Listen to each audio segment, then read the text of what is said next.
sponsors and do not represent the opinion of 96.7 The Eagle, Spoon River Media, LLC, or the sponsors. The Liquor Vault on-air line is now open for your calls or texts at 219-362-0522. This is Sound Off on 96.7 The Eagle. Welcome, friends. Welcome to today's Sound Off. It's Monday, November 15th, and you're listening to Sound Off on 96.7 The Eagle. My name is Nate Laux, and it's an honor to be your host today. My guest in the studio today is LaPorte County Sheriff John Boyd. You can make your voice heard today by calling or texting the Liquor Vault on-air line at 219-362-0522 or emailing me at soundoff@967theeagle.com. Maybe you've got a question for Sheriff Boyd about local law enforcement issues or something you want to know, maybe just like a style question. He's a stylish guy, so you can ask him those as well. So, Sheriff Boyd, how are you? I'm wonderful. How are you, Nate? I'm doing well. So, in another year, you're going to be unemployed. When's the last time you've been unemployed? Well, I'd have to go back till I was about 7 or 8 years old. I remember my dad told me I needed to get a job and start mowing lawns. And so... Oh, you broke it. I'm sorry about that. Oh. At this time, we have a little technical difficulty as Sheriff Boyd broke the microphone. No, he didn't. It just came apart, and Nate's going to be the engineer. This should be good. Nate is the engineer right now here on Sound Off. Our number to call, 219-362-0522. Back to Nate. All right, I wouldn't like necessarily touch that fix, but it is what it is. You're good. Don't let the electrical union know that you just did that. So tell me again, what are your plans after a year? You got a year left. My plan is to continue working for the sheriff's office and the people of LaPorte County until I retire, and afterwards I don't know. And the reason I don't know maybe is nap a little, maybe watch some soaps. No, I'm going to have 2 in college, and I can't stand sitting around.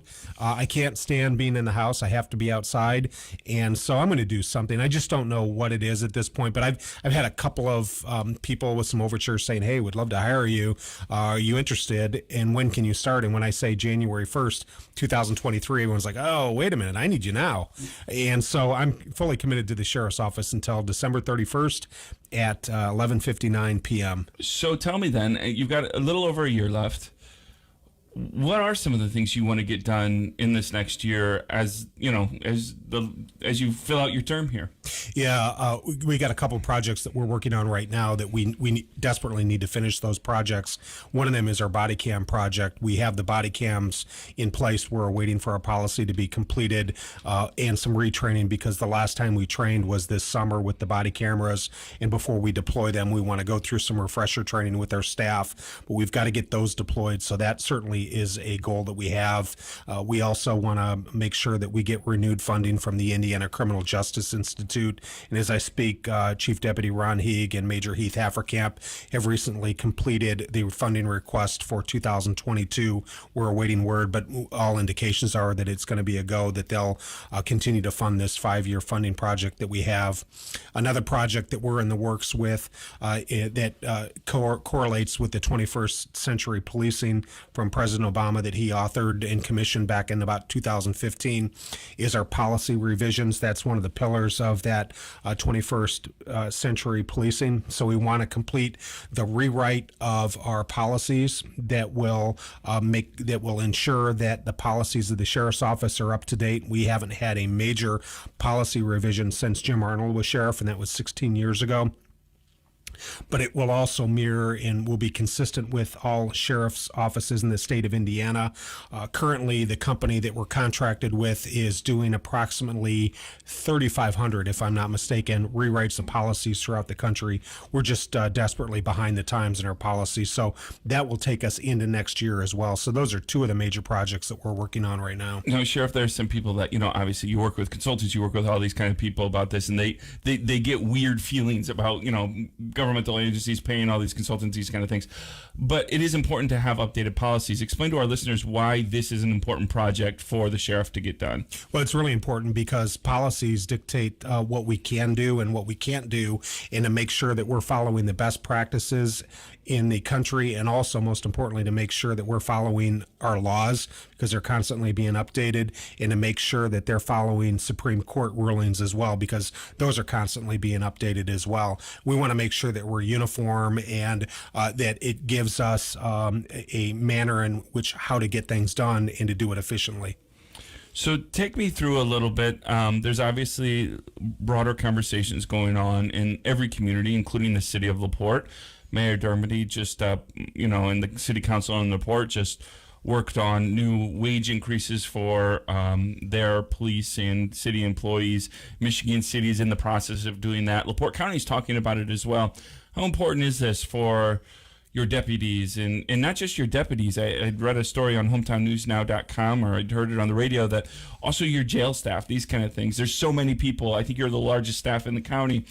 How important is it to get wage increases for your people?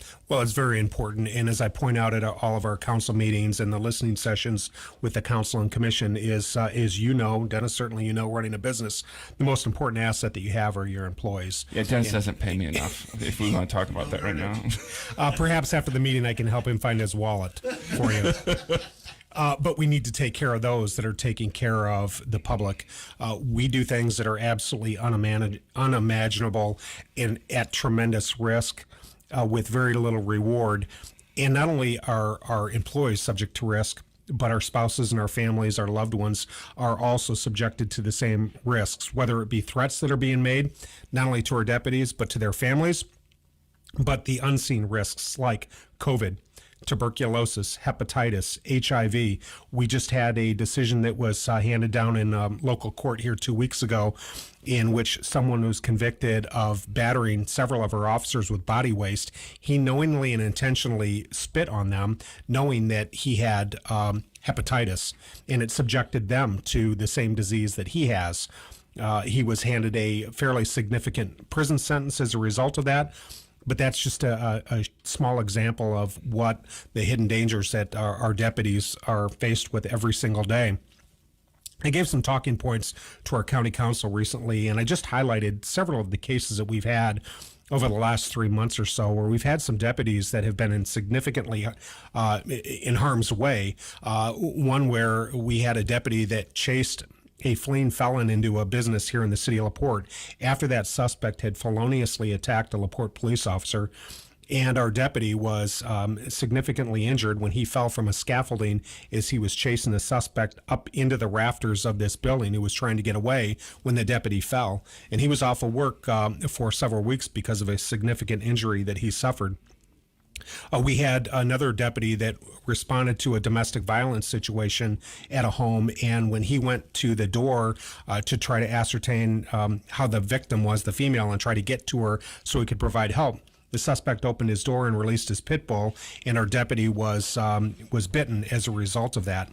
Last Thanksgiving, and we like to think that the holidays are quiet, but remember, we work 24/7, 24 hours a day, 7 days a week. Our deputies responded to a suspicious male in Springfield Township, and upon their arrival, this suspicious male was armed, unbeknownst to us, and he fired more than 30 rounds at our deputies when they responded. Fortunately, we weren't hurt. We did return fire, and subsequently this individual was able to get away, and he leapfrog up the road and tried to enter about 5 homes, tried to invade his way into those homes. We finally located him and took him into custody. But those are just a few of the dangers that we're subjected to each and every day. But with that said, it's not just our patrol officers, but for instance, we need to advocate for our emergency vehicle technicians, because if it isn't for our emergency vehicle technicians who maintain not only the fleet of the sheriff's office, but 153 vehicles owned by county government, we're not responding to calls. Now, it's especially important because they're working on ambulances that transported COVID positive patients, and of course the ambulance crew, they disinfect and sanitize the interior of the ambulance, but they can't even, for instance, open the door to the vehicle without having to sanitize it first, our emergency vehicle technicians, so they can get in it. But coroner's vehicles and certainly law enforcement and EMA transport COVID positive people and people that have other bloodborne pathogens. our courthouse security. We're advocating for a raise for them, and certainly our jail correctional deputies also, because they're guarding some very volatile individuals and some people that have infectious disease like COVID. For instance, we have COVID cases now in our jail. We're just notified this weekend that we now have 2 additional COVID positive employees that we know that they most likely got COVID from the inmates that they're sworn to protect and guard. And so there are a number of risks that they face every day. And as we've said, our county employees, countywide and county government, are very important to the services that county government provide. We are no better than what they are. We're just different.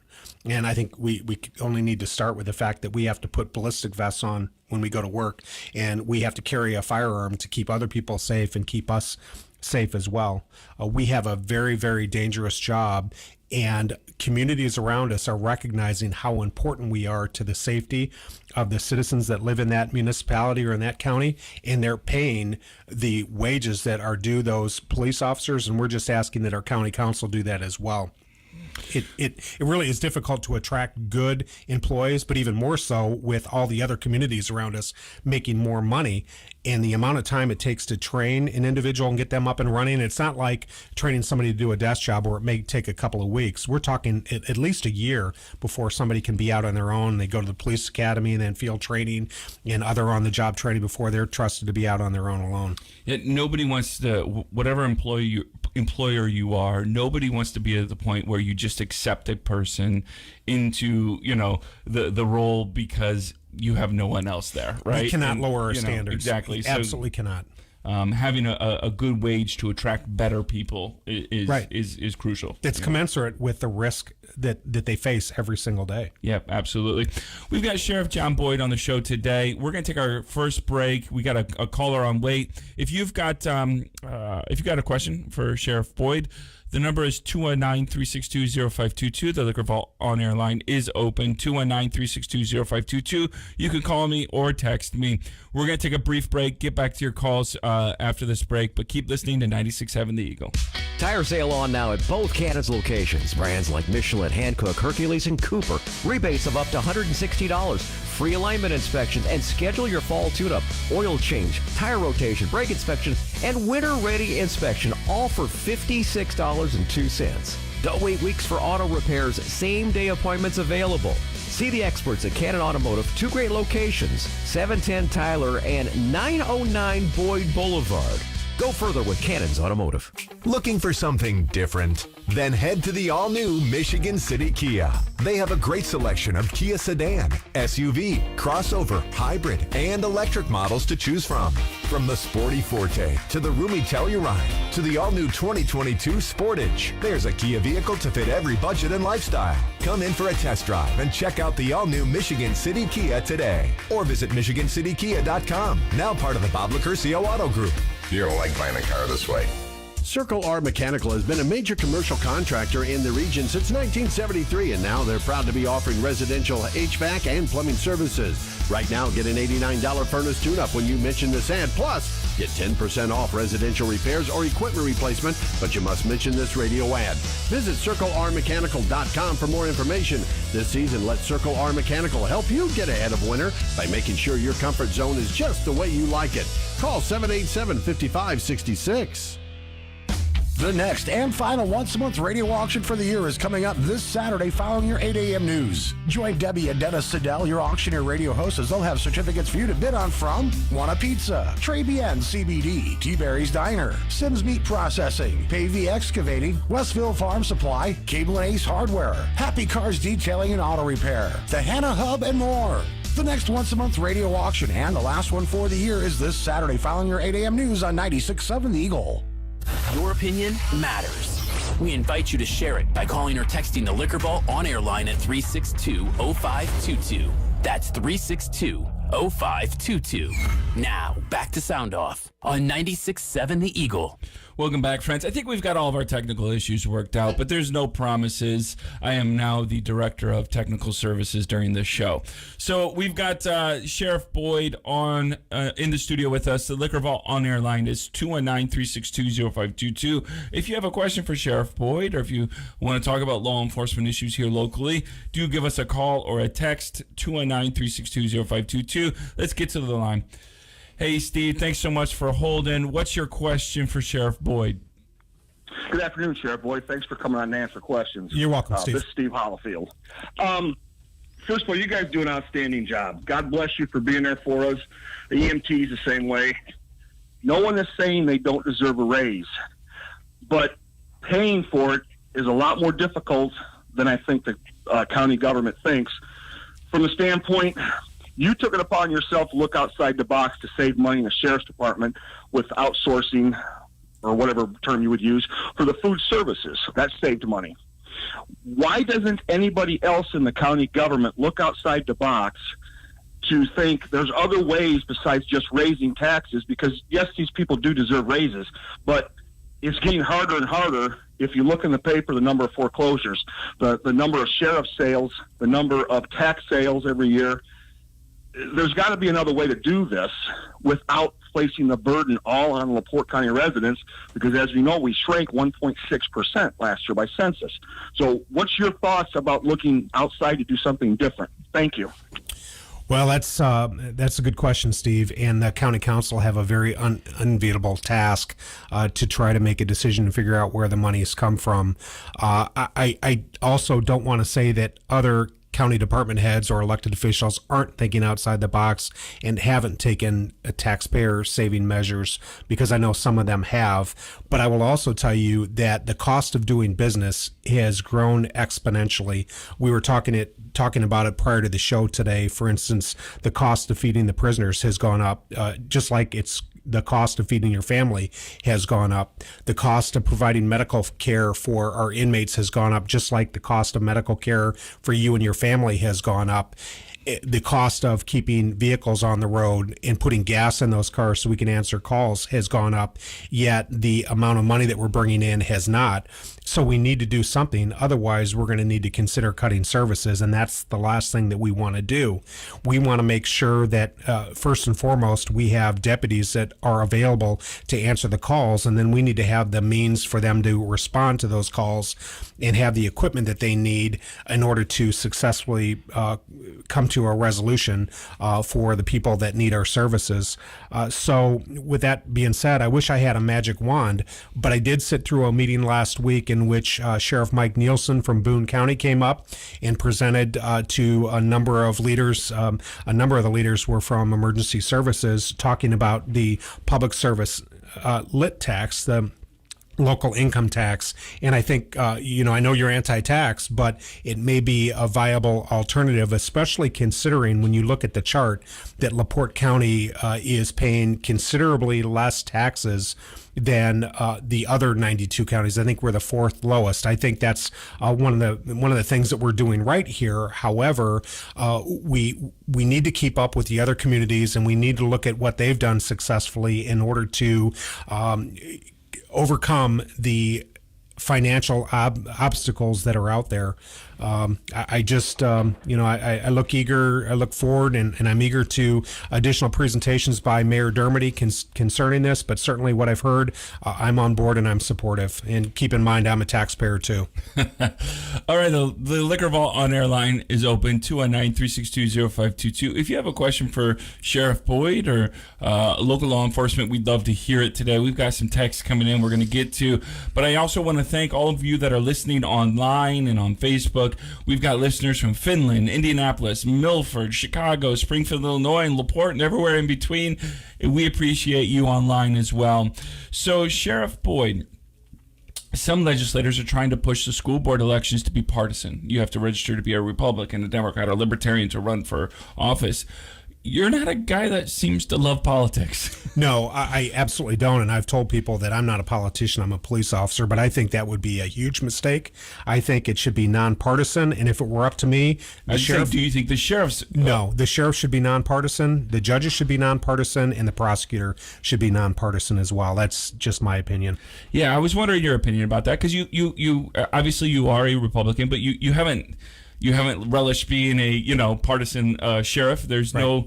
I've not heard any insinuation that you are partisan at all. So obviously, I think it's a good opinion, a good thing to get your opinion on that. All right, here's another text. Let's try this again. Good afternoon, gentlemen. Hello.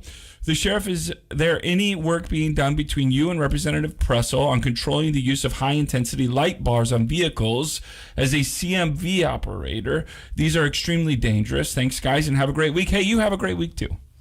I think a lot of that would be up to the Department of Transportation, not Indiana, but the Federal Department of Transportation.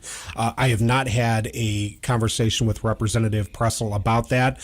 Our lights have gotten brighter at the recommendation of Department of Transportation because they said emergency service lights aren't bright enough. We need to forewarn oncoming traffic. But I also know, and I've told our staff this as well, we have the capability of subduing our lights once we get on like a crash scene, because oftentimes when you come into a crash scene at night, especially if the weather's inclement, it's snowing or it's rainy, it really becomes very bright. And it's very difficult to see. You can be blinded by the emergency lights. So we've asked our deputies to dim their lights somewhat and turn off their alternating headlights, because those can be blinding. So we've asked that they do that, or even maybe sometimes turn on just their parking lights to reduce the glare. But also we wear the reflective clothing also. But while I do understand what the texter's saying, I don't think that the Indiana has any say in that legislation that would come from the federal level. All right, let's get to a call here. Hey, welcome to the show. Glad to have you with us today. Sheriff Boyd's in the studio with me. Do you have a question for Sheriff Boyd?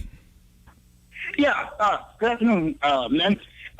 Sheriff, like where you were saying there, about 40 years ago, a girl became missing, and I think they found their car and that they're on Forester Road. And her last name was Boyd. Yes. And I've often wondered if she was any relation to you. And have you guys ever thought about opening that case back up and just kind of trying to take a look, fresh set of eyes on that?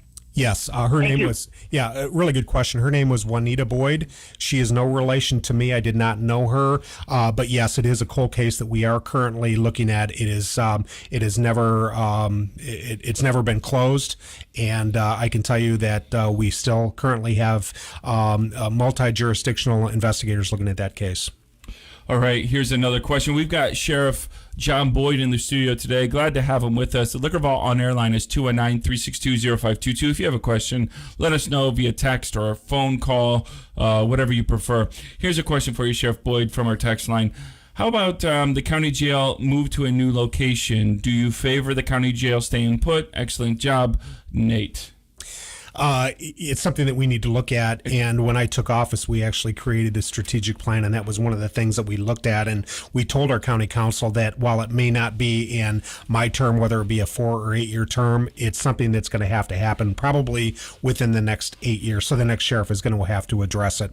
With that said, we have people that don't want to pay our police officers. How can we afford to build a new jail? And that's perhaps another reason that we need to look at a lit tax. With that said, the lit tax is not a funding mechanism for a new jail, but certainly could help with it. There are a number of counties in Indiana that are going through a jail renovation or a reconstruction project, but the current jail where it sits right now is a terrible location. There's no room for growth. We can't go out. We can't go up. The jail ages in dog years, so for every year it's in service, it ages 7 years.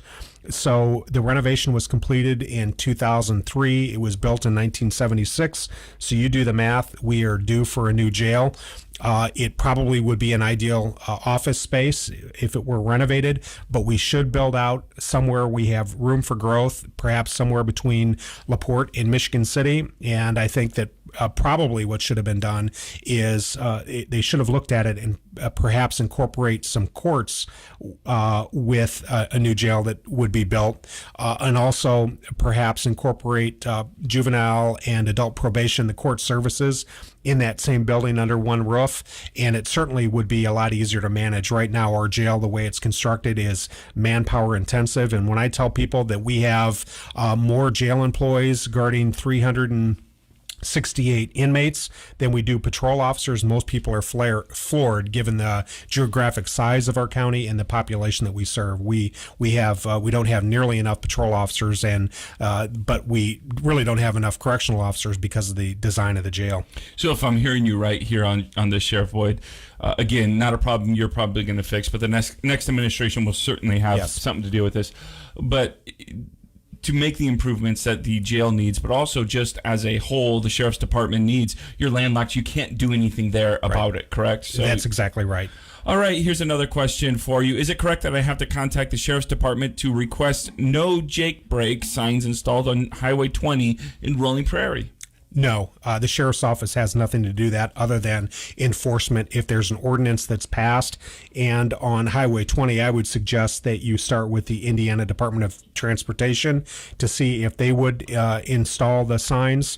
I would think that that could be an advisory sign, but if there were any teeth behind it, they would need to be legislation, whether that would be a county ordinance or a state law that would prohibit it. But again, the sheriff's office is not the entity to contact if you want those signs erected. I would imagine contacting your county commissioner, whoever is in your area, would probably be a good first step as well. All right, we've got Sheriff John Boyd on the show today. We're going to take a really quick break, our final break of the day. We got some callers on the line. We're going to get to you as soon as we get back. Hey, I want to thank you so much for listening to Sound Off. Keep listening. We've got one more segment for you. Keep listening to 96.7 The Eagle.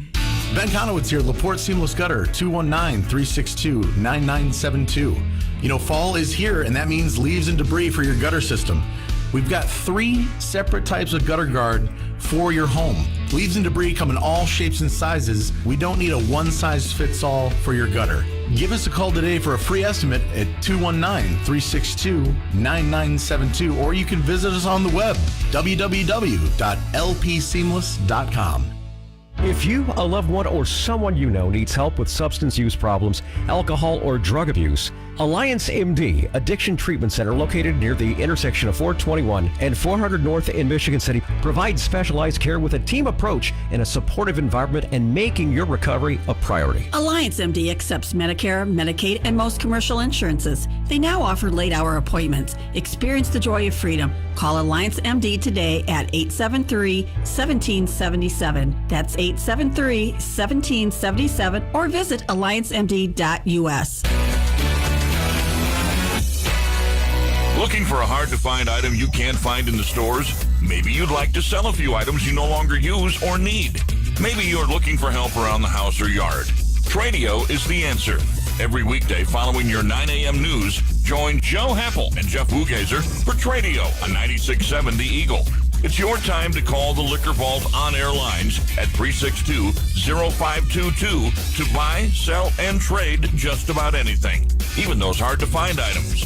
Tradio, brought to you by Sowers Buick GMC and by Lighthouse Estate Management. Join us for Tradio, weekdays from 9:06 a.m. until 10 on 96.7 The Eagle. LaPorte County Cars, the car business done right. Locally owned, great inventory with conventional and in-house financing. Transparent sales from start to finish. See them at LaPorteCountyCars.com, on Facebook, or stop in and see Gene today. Let's look at the forecast, brought to you by M&R Upholstery, your go-to for reupholstery work since 1974. Locally owned and operated, turning your old into new. Commercial and residential with local pickup and delivery at 613 Andrew Avenue in LaPorte. Michiana weather. Cloudy this afternoon with a chance for snow. High of 37. Southwest winds 5 to 10 miles per hour. Chance of snow tonight 30. A dusting of snow today through tonight. From the Weather Center at HometownNewsNow.com. Right now 34. Thank you for tuning in to Sound Off. You can now text or email your questions directly to the studio. Call or text 362-0522 or email your questions to soundoff@967theeagle.com. This is Sound Off. Welcome back, everyone. We've got Sheriff John Boyd with us on the show. I've had a great show with you today, Sheriff Boyd. We got some callers on the line. If you've got a question for Sheriff Boyd, 219-362-0522. We got a little over 10 minutes left. Let's get to as many questions as we can. Hey, thanks so much for calling. You're on air. What's your question for Sheriff Dermody? Or Sheriff Dermody? Sheriff Boyd. Yes, I'm calling in regards to Highway 20, which has been a topic for a number of years. I live on Highway 20 between 94 and 39, and the last probably 3 or 4 months, we're not seeing any county police out here stopping anybody. And traffic has become so, it's increased so much, and especially the last couple of weeks when we had that detour on 35, that they were here. And the only people we see out here doing any stops, and they're very sparingly being done, is the state police. I'm shocked that you're telling me that. Yeah, because we actually met with command staff from the state police a month ago where they said that they're going to cut back their patrols even more and asking us to do even more up in the interstate, I-94 and the toll road. With that said, while you may not see our deputies on Highway 20, I can assure you that they are conducting traffic stops up there and they are taking enforcement action. But I can also assure you that they are very, very busy. And it is difficult for them to be up there when they have so many other roads and highways that they're responsible for at the same time, not to mention their calls for service that are growing each and every year, and our manpower has not increased with the commensurate with the calls for service that we're receiving. So it is very difficult. We would like to be up there even more, but we simply can only be up there as much as we can. And when we're on Highway 20, that means that we're not on Johnson Road and that we're not on 400 West or 300 West School Road for Springfield Township. We're not on 400 North and so on and so forth. So we do our best to get around and take care of the complaints. But the number one complaint that we get at the sheriff's office by far is about driving behavior. And so it's like trying to put out a grass fire. You know, you're stomping every which way trying to put it out. Our roads are getting better, and unfortunately our speeds are getting higher, and people are driving more and more recklessly. They're very impatient, and so we're getting a lot of complaints. But I appreciate your call. I appreciate your concern. We're doing our best, and I'm glad to hear that you said that you're seeing state police up there, because we know that they have even less of a presence in LaPorte County than what they've ever had before. And I want to publicly apologize to you for calling you Sheriff Dermody. I can't imagine. Well, I was insulted. There's worse. I work for a living. I can't imagine. Yeah, to call you anything worse than that. I'm really sorry. But anyway, we've got some more callers and texts coming in. Let's get to one more caller before we get to some texts.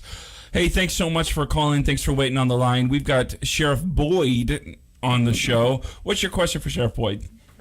When they have red wine and blue, like they have at Caucus Park, they're drinking, and they have the same thing almost at on Johnson Road, 525, I think it is. Are those illegal to drink on them places?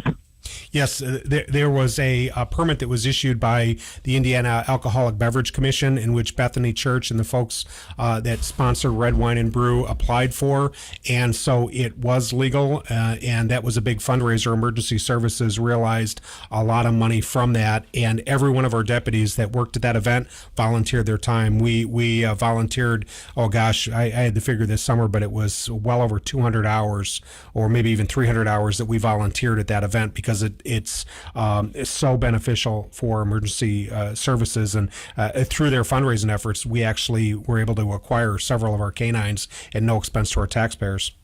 Yeah, again, I think the operative word there is they did get permits, though, to yes, do that. Yes, they did. Yep. Hey, real quick, somebody texted us back about this sign that they went up, and INDOT told them to contact the Sheriff's Department. And so I think you would probably say contact your commissioner, right? Because they would be able to. Yes, I would say so. The commissioner for that area up there would be Rich Mrozinski. So call Rich and Commissioner Mrozinski and let him be aware that you're interested in having an ordinance or having Jake Breaks signage up there. All right, here's some more questions coming in through the text line. We've got Sheriff Boyd with us. Here's a text we received. I agree the Sheriff's Department is essential, But the county keeps forgetting about the highway department. Without them, people in emergency departments would have a hard time getting through winter storms and other hazardous things that prevent road travel and safety. Would you agree with that? Absolutely, I would agree. And again, we're no better. We're just different. And again, we are a 24/7 operation, 7 days a week. Our partners and I say partners at County Highway because they truly are. They are wonderful. They do great work, and every county employee is worthy of a pay raise. My responsibility is to advocate for the sheriff's office employees. And so I want to make absolutely sure, and I've done this all along, I'm not going to do it at the expense of the other county employees. They are no better than us. We're no better than them. We are just different. And so I'm merely doing my job, and I'm looking out for those that are in harm's way every single day. Here is another question we received on our text line for Sheriff Boyd. Do we have to have high-speed chases? I have known of an innocent person that died in one of these. Well, certainly it's something that we look at, and we gauge each pursuit for a couple of different factors. This goes back to why it's important to have a policy, because we're not only looking at Supreme Court decisions and we're looking at laws, but we're also looking at best practices, not only in Indiana, but across the nation when it comes to chases. We call off a lot of chases because we know that it just isn't worth it. But there are some that we chase that truly are a danger to society. And although the mainstream media oftentimes, not talking about local, but the mainstream media oftentimes will try to blame law enforcement for an innocent person that's killed in a pursuit, it's the person that opts to flee that is the person that's responsible. 99% of the people, when we turn on red lights behind them, they pull off to the side of the road and they stop and they comply with us. Unfortunately, there are some that think that they want to try to evade law enforcement and they'll do it at all costs. And unfortunately, occasionally it does cost the life of an innocent person. And that's the last thing that we would want. So we gauge all of those factors when we engage in a pursuit with somebody. So whether or not it's worth bringing them to justice at the expense of potentially another person. Yeah, you know, about the mainstream media, Joe calls Dennis the lamestream media. Would you agree? No, Dennis has been very good to me. Oh, thank you very much, Mayor Boyd. All right. Hey, so we had a recent conversation about legalizing marijuana here on the show. Obviously, New Buffalo is talking about dispensaries in New Buffalo, Michigan.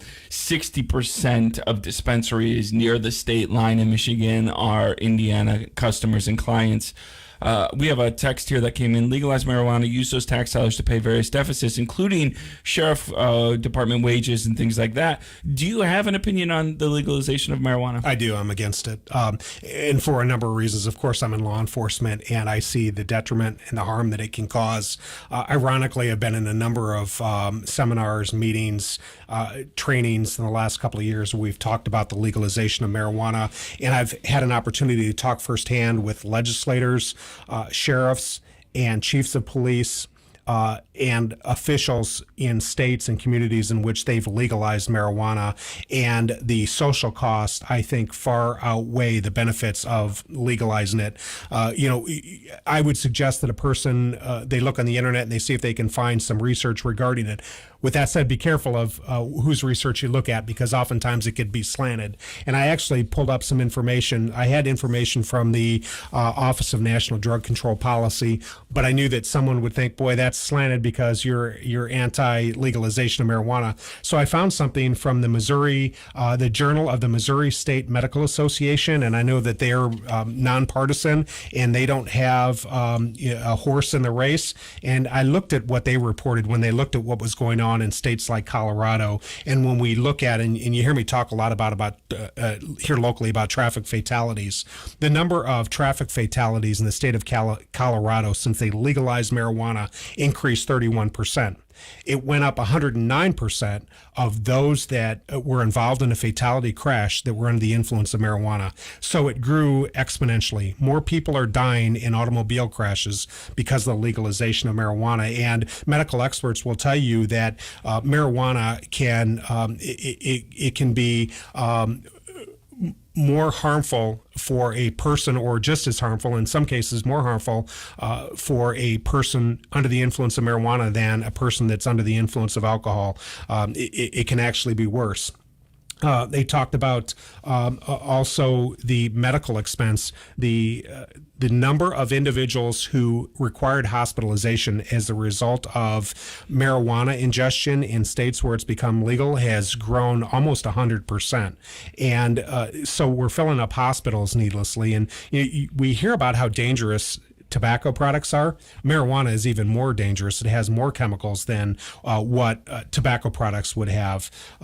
There are a number of other reasons that I am against it. And again, talking with sheriffs and chiefs of police, I've heard about their crime rates in their towns and their cities and in their states, and the lack of motivation that people have that utilize marijuana. It's difficult to find a workforce now, but I also bear in mind that there are some occupations in which we cannot allow somebody to be under the influence or utilize marijuana. One would be a police officer.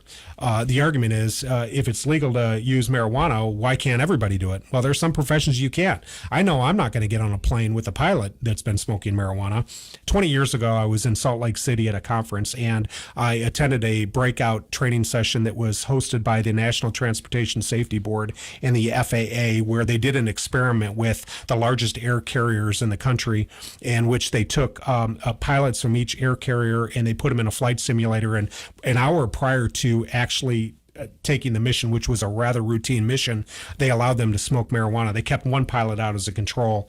And an hour after smoking marijuana, they got in the simulator and they had just a normal flight. Every one of those pilots had something that occurred on the flight in which they would have had to have overcome in a normal routine flight, like a thunderstorm and some mechanical issues. And every one of those pilots that had smoked marijuana crashed the plane. I don't want to be the passenger on that plane when I have a mechanical issue and the pilot doesn't have the cognitive ability to think, how am I going to be able to correct this problem and get out of it? This experiment went on for about 10 days, and it wasn't until it got to the 10th, 11th, 12th day before pilots were able to successfully overcome those simulated issues on a normal flight and land the plane without any issues. And that was very scary to me. And so there are a number of occupations where we would have to be very cautious about anybody that has marijuana in their system, because remember, marijuana metabolizes at a different rate than alcohol. Alcohol metabolizes out of everyone's system at a constant rate. It's 0.015% per hour, where marijuana can take up to 30 days to completely metabolize out of a person's system. And that depends on the amount of THC that's in that marijuana. So the long answer is no, I'm not in favor of it. Sorry. All right. On that note, I want to thank Sheriff Boyd for being on the show today. And again, I want to apologize for calling him Sheriff Dermody. I can't imagine a worse thing to call you. There's defund the police. There's all these things, and that has to be the worst thing you've ever heard. So I do apologize. Thank you so much for listening. Thanks to Dennis Siddell for producing this, Jeff Wugazer for editing. We'll be back Friday right here on 96.7 The Eagle. Thank you for joining us and voicing your opinion on this edition of Sound Off. The views on Sound Off are those of the host or callers and do not represent the opinion of 96.7 The Eagle, Spoon River Media LLC, or the sponsors. Sound Off airs every Monday and Friday at 12:30. Please mark your calendar and join us again for the next edition of Sound Off.